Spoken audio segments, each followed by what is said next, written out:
We begin with the breaking news, the alert for American travelers just moments ago, and it comes just as millions now prepare to travel for the Thanksgiving holiday. The State Department issuing a worldwide travel alert due to increased terrorist threats. Of course, American cities on heightened alert already, and tonight a major new discovery overseas we're following. Dramatic stills of the drills right here in New York City, police and SWAT teams practicing the event of a suicide bombing or an attack on the subway. And as I mentioned, it comes as investigators now say a suicide belt has been discovered in Paris. They now want to know if it belonged to the alleged 8th attacker on the run. ABC's Jonathan Karl is standing by at the White House, but first ABC's Cecilia Vega on the steps being taken right now to keep Americans safe.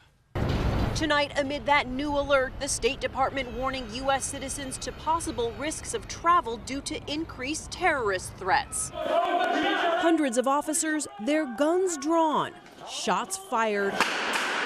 A terror attack on a New York subway. This time, it was only a drill, but they are preparing for the worst.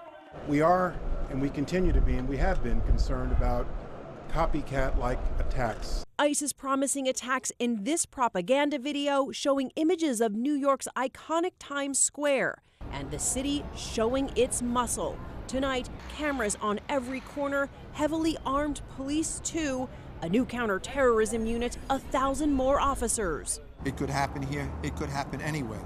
But here in New York City, the New York City Police Department is the most well-trained, most qualified department in the country, if not the world. It's not just New York. From drills in Los Angeles Respond code 3 to training exercise to the NFL, increasing security at every stadium around the country. And at the height of holiday travel, from train stations to airports, stepped up police presence. Jitters flying high. This Southwest Airlines flight diverted to Kansas City Sunday because officials say 3 passengers didn't follow crew instruction. One of several similar incidents this past week. In each case, the passengers were cleared and put on other flights. And Cecilia Vega with us now live here in New York City. Cecilia, the State Department not listing specific locations, but here in New York, they've already taken added measures.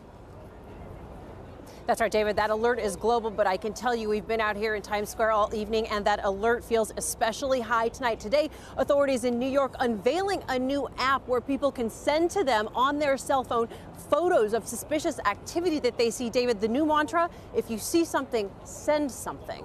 Sending it straight to authorities. All right, Cecilia Vega leading us off live in New York. Cecilia, thank you. And that State Department alert reading this. Current information suggesting that ISIL or ISIS and other terrorist groups continue to plan terrorist attacks in multiple regions. These attacks may employ a wide variety of tactics using conventional and non-conventional weapons and targeting both official and private interests. So let's get right to ABC's chief White House correspondent Jonathan Karl tonight. John, why issue the warning now? And we took special note that they did not list specific locations here.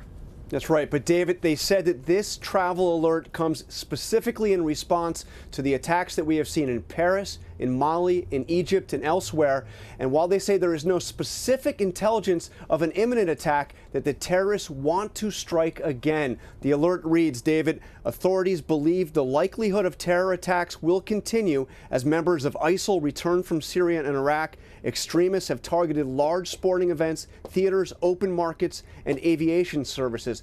Officials have made it clear to us tonight they are not telling Americans not to travel around the world, but to be vigilant. They've offered a few tips. Among those tips include U.S. citizens should exercise vigilance in public places or using transportation. 2, be aware of immediate surroundings and avoid large crowds or crowded places. And finally, exercise particular caution around the holidays. So, David, really what they're saying is be vigilant and use common sense. We are in a high-threat environment. Americans on alert tonight with Thanksgiving just days away. John Karl live at the White House tonight. John, thank you.